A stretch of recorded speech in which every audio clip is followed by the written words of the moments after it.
Depuis des décennies, l'entité sioniste a utilisé l'escalade militaire comme un moyen de maintenir l'hégémonie et la domination occidentalo-sioniste sur la Palestine occupée et la région, afin de garantir ce que les USA considèrent comme une extension naturelle de son empire.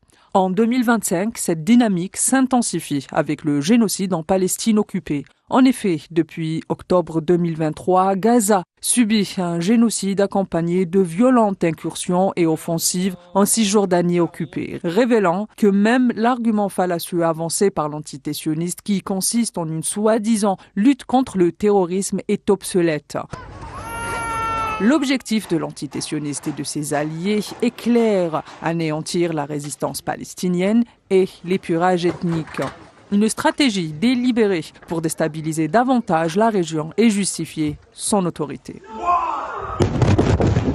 Le régime de l'apartheid soutenu par les grandes puissances impérialistes comme les États-Unis bénéficie d'un soutien inébranlable malgré ses violations systémiques du droit international, des violations que les instances internationales telles que l'ONU ne cessent de pointer du doigt. Cela dit, aux côtés des puissances occidentales, d'autres régimes relais font le jeu de ces puissances qui visent à contrer l'influence iranienne dans la région tout en préservant le régime autoritaire.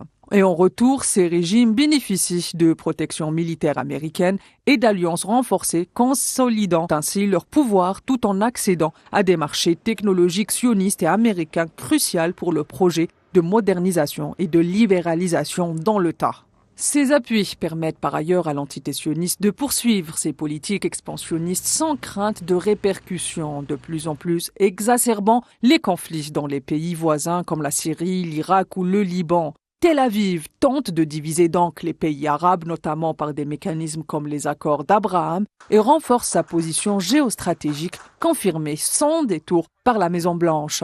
Si les pays arabes ne semblent pas vouloir s'inscrire dans une logique de bloc d'intérêts, la réelle politique, cela dit, pourrait bien l'imposer, surtout dans un monde où les pétrodollars font face à de nouvelles logiques de relations internationales.